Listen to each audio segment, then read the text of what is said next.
ओम शांति। कक्षा 12वीं हिंदी पीरियड में स्वागत है। कक्षा 12वीं आशय की जाती है कि विद्यार्थी जिस पाठ को पढ़ाया जा रहा है सभी फेयर कॉपी में लिखते होंगे, बराबर तैयारी करते होंगे। और आज चलाएंगे बाबा साहेब भीमराव अंबेडकर का श्रम विभाजन और जाति प्रथा, मेरी कल्पना का आदर्श समाज। ठीक है, ये चलाएंगे। क्षणिक अपने इष्ट को शुद्धता कर लीजिए, याद कीजिए परमात्मा को। अच्छा, ओम शांति। याद कर लिए परमात्मा को, हाजिर नाजिर करते हुए जब भी पढ़ते हैं परमात्मा को शुद्धता करके पढ़ें, सहयोग लें इंशाअल्लाह। अब अंबेडकर जी का संक्षिप्त परिचय देखेंगे। 14 अप्रैल 1891 महू मध्य प्रदेश में आपकी प्रमुख रचनाएं हैं द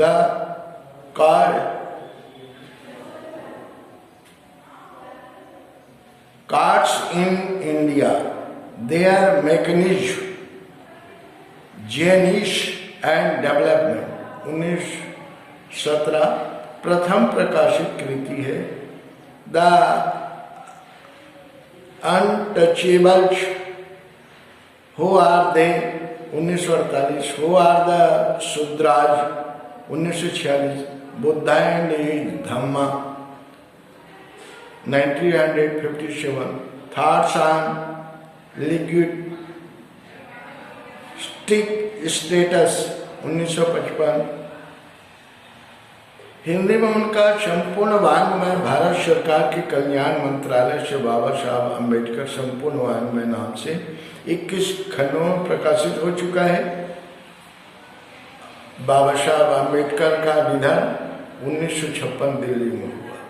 अगर इंसानों के अनुरूप जीने की सुविधा कुछ लोगों तक ही सीमित है, तब जिस सुविधा को आमतौर पर स्वतंत्रता कहा जाता है उसे विशेषाधिकार कहना उचित है। बहुत ही सुंदर बात है। या अगर इंसानों के अनुरूप जीने की सुविधा कुछ लोगों तक सीमित है, तब जिस सुविधा को आम तौर पर स्वतंत्रता कहा जाता है उसे विशेषाधिकार कहना चाहिए। मानव मुक्ति के पुरोधा बाबा साहेब भीमराव अंबेडकर अपने समय के सबसे सुपठित जनों में से एक थे। उन्होंने संस्कृत का धार्मिक, पौराणिक, पूरा वैदिक वाङ्मय अनुवाद के जरिए पढ़ा।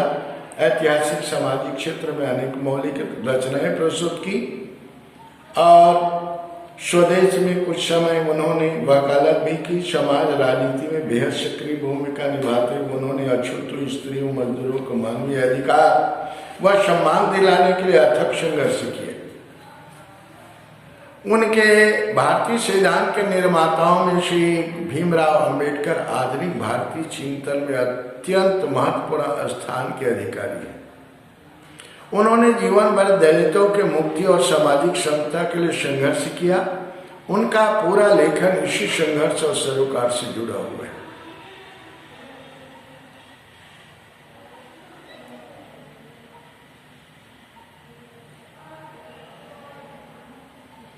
स्वयं दलित जाति में जन्मे डॉक्टर अंबेडकर को बचपन से जाति आधारित उत्पीड़न, शोषण, अपमान से गुजरना पड़ा। इसलिए विद्यालय के दिनों में जब एक अध्यापक ने उनसे पूछा कि तुम पढ़ लिख कर क्या बनोगे, तो बालक भीमराव ने जवाब दिया कि मैं पढ़ लिख कर वकील बनूंगा, अछूतों के लिए नया कानून बनवाऊंगा और छुआछूत को खत्म करूंगा। और डॉक्टर अंबेडकर ने अपना पूरा जीवन इसी संकल्प के पीछे झोंक दिया। इसके लिए उन्होंने जमकर पढ़ाई की। व्यापक अध्ययन और चिंतन मनन के बल पर उन्होंने हिंदुस्तान के स्वाधीनता संग्राम में एक नई अंतर वस्तु भरने का काम किया। वह यह था कि दास्ता का सबसे व्यापक और गहन रूप सामाजिक दास्ता है। उसके उन्मूलन के बिना कोई भी स्वतंत्रता कुछ लोगों का विशेषाधिकार रहेगी, इसलिए अधूरी होगी। भारत के संविधान निर्माण में उनकी महती भूमिका, एक निष्ठ समर्पण के कारण ही हम आज उन्हें भारतीय संविधान का निर्माता कर श्रद्धांजलि अर्पित करते हैं। उनकी समूची बहुमुखी विद्वता एकांत ज्ञान साधना की जगह मानव मुक्ति व जन कल्याण के लिए थी। वह यह बात वे अपने चिंतन और क्रिया के क्षणों से बराबर साबित करते रहे। अपने इस प्रयोजन में वे अधिकतर सफल भी।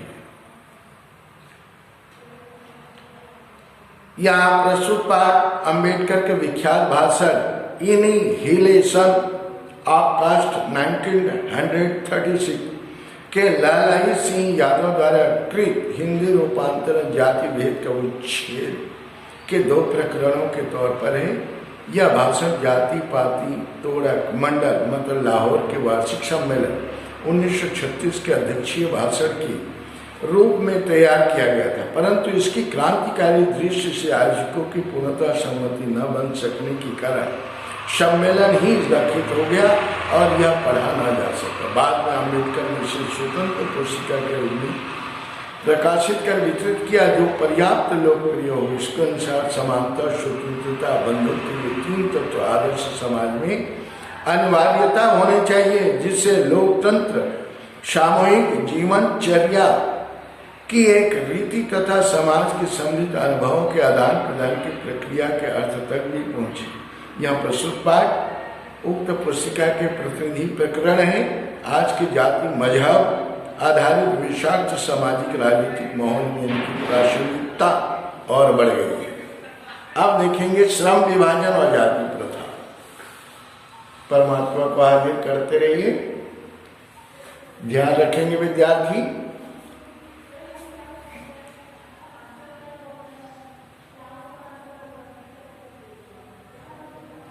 यह विडंबना की बात है कि इस युग में भी जातिवाद के पोषकों की कमी नहीं है।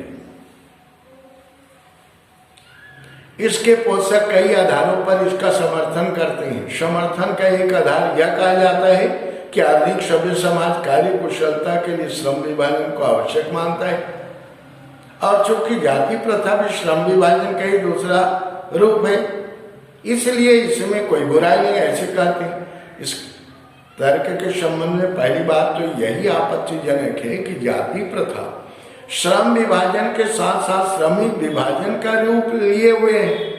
श्रम विभाजन निश्चय ही सभ्य समाज की आवश्यकता है, परंतु किसी भी सभ्य समाज में श्रम विभाजन की व्यवस्था श्रमिकों का विभिन्न वर्गों में अस्वाभाविक विभाजन नहीं करती। भारत की जाति प्रथा की एक और विशेषता यह है कि यह श्रमिकों का स्वाभाविक विभाजन ही नहीं करती, बल्कि विभाजित विभिन्न वर्गों को एक दूसरे की अपेक्षा ऊंच नीच भी करार देती है, जो कि विश्व के किसी भी समाज में नहीं पाया जाता। जाति प्रथा को यदि श्रम विभाजन मान लिया जाए तो यह स्वाभाविक विभाजन नहीं है, क्योंकि यह मनुष्य की रुचि पर आधारित नहीं है। कुशल व्यक्ति सक्षम श्रमिक समाज का निर्माण करने के लिए आवश्यक है कि हम व्यक्तियों की क्षमता क्षमता को विकसित करें, जिससे वह अपना पेशा या कार्य का चुनाव स्वयं कर सके। बाकी आगे अंबेडकर महोदय जी कहते हैं, इस सिद्धांत के विपरीत जाति प्रथा का दूसरी सिद्धांत यह है कि किसी मनुष्य के प्रशिक्षण अथवा उसकी निजी क्षमता का विचार किए बिना दूसरे दृष्टिकोण जैसे माता पिता के सामाजिक स्तर के अनुसार पहले से ही अर्थात गर्भ धारण के समय से ही मनुष्य का पेशा निर्धारित कर दिया जाता है। जाति प्रथा पेशे का दोषपूर्ण पूर्व निर्धारण ही नहीं करती, बल्कि मनुष्य को जीवन भर के लिए एक पेशे में बांध भी देती है। भले ही पेशा अनुपयुक्त या अपर्याप्त होने के कारण वह भूखों मर जाए। आधुनिक युग में यह स्थिति प्राय आती है, क्योंकि उद्योग धंधे की प्रक्रिया व तकनीक में निरंतर विकार और कभी कभी अकस्मात परिवर्तन हो जाता है, जिसके कारण मनुष्य को अपना पेशा बदलने की आवश्यकता पड़ सकती है। और यदि प्रतिकूल परिस्थिति में मनुष्य को अपना पेशा बदलने की स्वतंत्रता न हो तो इसके लिए भूखे मरने के अलावा क्या चारा रह जाता है। हिंदू धर्म की जाति प्रथा किसी भी व्यक्ति को ऐसा पेशा चुनने की अनुमति नहीं देती जो इसका पैतृक पेशा ना हो, भले ही वो इसमें पारंगत हो इस प्रकार पेशा परिवर्तन की अनुमति न देकर जाति प्रथा भारत में बेरोजगारी का एक प्रमुख व प्रत्यक्ष कारण बनी हुई है। अम्बेडकर जी आगे कहते हैं कि इस प्रकार हम देखते हैं कि श्रम विभाजन के दृश्य से भी जाति प्रथा गंभीर दोषों से युक्त है। जाति प्रथा का श्रम विभाजन मनुष्य की शिक्षा पर निर्भर नहीं करता। मनुष्य की व्यक्तिगत भावना, व्यक्तिगत रुचि का इसमें कोई स्थान अथवा महत्व नहीं रहता।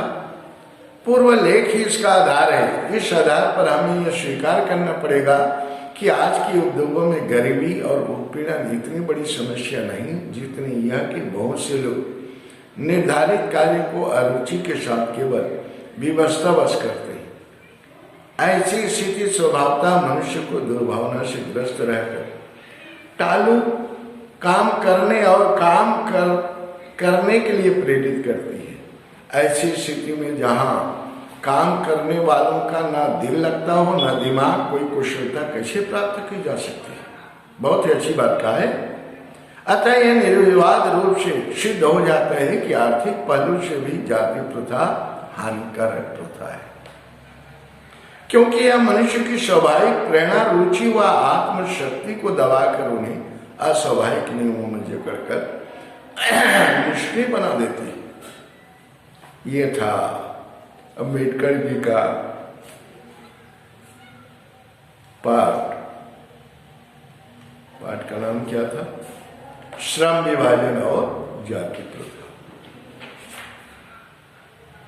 अब देखिए उनकी दूसरा हेडिंग पॉइंट, मेरी कल्पना का आदर्श समाज। अम्बेडकर जी का कक्षा 12वीं गौर करेंगे और निश्चित रूप से इसका प्रश्न पूछा जाता है।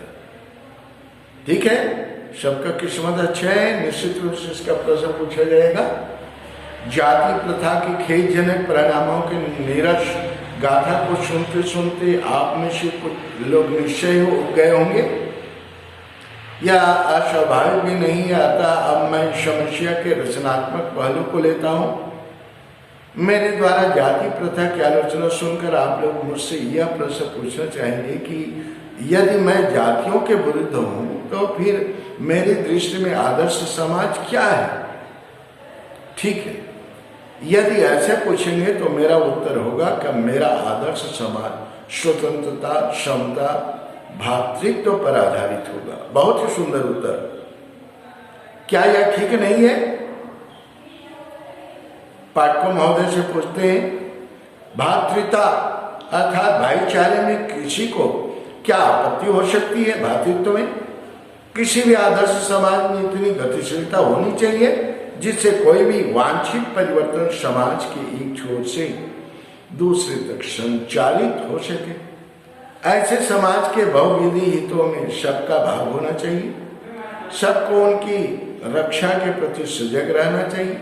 सामाजिक जीवन में आभार संपर्क के अनेक साधन और अवसर उपलब्ध रहना चाहिए। तात्पर्य यह है कि दूध पानी के मिश्रण की तरह भाईचारे का यही वास्तविक रूप है और इसी का दूसरा नाम लोकतंत्र है। क्योंकि लोकतंत्र केवल शासन की एक पद्धति ही नहीं, लोकतंत्र मूलतः सामूहिक जीवन चर्या की एक रीति तथा समाज के सम्मिलित अनुभवों के आदान प्रदान का नाम है। इनमें यह आवश्यक है कि अपने साथियों के प्रति श्रद्धा व सम्मान का भाव। आगे कहते हैं, इसी प्रकार स्वतंत्रता पर भी क्या कोई आपत्ति हो सकती है? गमनागमन की स्वाधीनता, जीवन तथा शारीरिक सुरक्षा की स्वाधीनता के अर्थों में शायद ही कोई स्वतंत्रता का विरोध करे। इसी प्रकार संपत्ति के अधिकार, जीविकोपार्जन के लिए आवश्यक औजार सामग्री रखने के अधिकार, जिससे शरीर को स्वस्थ रखा जा सके, के अर्थ में भी स्वतंत्रता का कोई आपत्ति नहीं हो सकती। तो फिर मनुष्य की शक्ति के सक्षम एवं प्रभावशाली प्रयोग की भी स्वतंत्रता क्यों न प्रदान की जाए? अंबेडकर जी कहते हैं, तो फिर मनुष्य की शक्ति के सक्षम और प्रभावशाली प्रयोग की भी स्वतंत्रता क्यों न प्रदान की जाए। जाति प्रथा के पोषण, जीवन, शारीरिक सुरक्षा तथा संपत्ति के अधिकार की स्वतंत्रता तो स्वीकार कर लेंगे, परंतु मनुष्य के सक्षम एवं प्रभावशाली प्रयोग की स्वतंत्रता देने के लिए जल्दी तैयार नहीं होंगे, क्योंकि इस प्रकार की स्वतंत्रता का अर्थ होगा अपना व्यवसाय चुनने की स्वतंत्रता, किसी को नहीं। तो इसका अर्थ है उसे दासता में जकड़ कर रखना होगा, क्योंकि दासता केवल कानूनी पराधीनता को ही नहीं कहा जा सकता। दासता में वह स्थिति सम्मिलित है जिससे कुछ व्यक्तियों को दूसरे लोगों के द्वारा निर्धारित व्यवहार कर्तव्यों का पालन करने के लिए विवश होना पड़ता है। यह स्थिति कानून पराधीनता न होने पर भी पाई जा सकती है। उदाहरणार्थ जाति प्रथा की तरह ऐसे वर्ग होना संभव है जहां कुछ लोगों की अपनी इच्छा के विरुद्ध पेशे अपनाने पड़ते हैं। अब आइए समता पर विचार करें। क्या समता पर किसी की आपत्ति हो सकती है? फ्रांसीसी क्रांति के नारों में समता शब्द ही विवाद का विषय रहा है। समता के आलोचक यह कह सकते हैं कि सभी मनुष्य बराबर नहीं होते। उनका यह तर्क वजन भी रखता है, लेकिन तथ्य होते भी यह विशेष महत्व नहीं रखता, क्योंकि शाब्दिक अर्थ में समता असंभव होते हुए भी यह नियामक सिद्धांत है। मनुष्यों की क्षमता 3 बातों पर निर्भर रहती है। एक तो पहली शारीरिक वंश परंपरा, दूसरा सामाजिक उत्तराधिकार अर्थात सामाजिक परंपरा के रूप में माता पिता की कल्याण कामना, शिक्षा तथा वैज्ञानिक ज्ञानार्जन आदि सभी उपलब्धियों जिनके कारण सभ्य समाज जंगली लोगों की अपेक्षा विशिष्टता प्राप्त करता है। और अंत में तीसरा है मनुष्य के अपने प्रयत्न। इन तीनों दृष्टियों से निसंदेह मनुष्य समान नहीं होते। तो क्या इन विशेषताओं के कारण समाज को भी इनके साथ असमान व्यवहार करना चाहिए? समता विरोध करने वालों के पास इसका क्या जवाब है? अंबेडकर जी कहते हैं, व्यक्ति विशेष के दृष्टिकोण से असमान प्रयत्न के कारण असमान व्यवहार को अनुचित नहीं कहा जा सकता। साथ ही प्रत्येक व्यक्ति को अपनी क्षमता का विकास करने का पूरा प्रोत्साहन देना सर्वथा उचित है। साथ ही प्रत्येक व्यक्ति को अपनी क्षमता का विकास करने का पूरा प्रोत्साहन देना सर्वथा उचित है। परंतु यदि मनुष्य प्रथम 2 बातों में असमान है, तो क्या इस आधार पर उसके साथ भिन्न व्यवहार उचित है? उत्तम व्यवहार के हक की प्रतियोगिता में वो लोग निश्चय बाजी मार ले जाएंगे जिन्हें उत्तम कुल, शिक्षा, पारिवारिक ख्याति, पैतृक संपदा, व्यावसायिक प्रतिष्ठा का लाभ प्राप्त है। इसी प्रकार पूर्ण श्रीधर संपन्नों को ही उत्तम व्यवहार का हकदार माना जाना वास्तव में निष्पक्ष निर्णय नहीं कहा जा सकता, क्योंकि यह श्रीधर संपन्नों के पक्ष में निर्णय देना होगा। अतः न्याय का तकाजा यह है कि जहां हम तीसरे प्रयासों की असमानता जो मनुष्य का अपने वश की बात है आधार पर मनुष्यों के साथ असमान व्यवहार को उचित ठहराते हैं, वहां प्रथम 2 आधार जो मनुष्य के अपने के वश की बातें नहीं है पर उनके साथ असमान व्यवहार नितांत अनुचित है। और हमें ऐसे व्यक्तियों के साथ यथासंभव समान व्यवहार करना चाहिए। दूसरे शब्दों में समाज की यदि अपने सदस्यों से अधिकतम उपयोगिता प्राप्त करनी है तो यह तो संभव है जब समाज के सदस्यों को आरंभ से समान अवसर, समान व्यवहार उपलब्ध कराया जाए। क्षमता का औचित्य यहीं पर समाप्त नहीं होता। अंबेडकर जी का कहना है, इसका और भी आधार उपलब्ध है। एक राजनीतिज्ञ पुरुष का बहुत बड़ी जनसंख्या से पाला पड़ता है। अपनी जनता से व्यवहार करते समय राजनीतिज्ञ के पास ना तो इतना समय होता, ना प्रत्येक के विषय में इतनी जानकारी होती, जिससे वह सबकी अलग अलग आवश्यकताओं, क्षमताओं के आधार पर वांछित व्यवहार अलग अलग कर सके। वैसे भी आवश्यकताओं और क्षमताओं के आधार पर भिन्न व्यवहार कितना भी आवश्यक और औचित्यपूर्ण क्यों न हो, मानवता के दृष्टि से समाज दो वर्गों श्रेणियों में नहीं बांटा जा सकता। ऐसी स्थिति में राजनीतिज्ञ को अपने व्यवहार में एक व्यवहार सिद्धांत की आवश्यकता रहती है। यह व्यवहारिक सिद्धांत यही होता है कि सब मनुष्य के साथ समान व्यवहार किया जाए।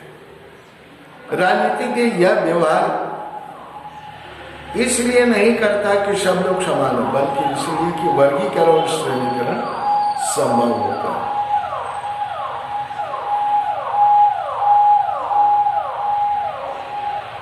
इस प्रकार समता यद्यपि काल्पनिक जगत की वस्तु है, फिर भी राजनीतिक को सभी परिस्थितियों को दृष्टि में रखती है।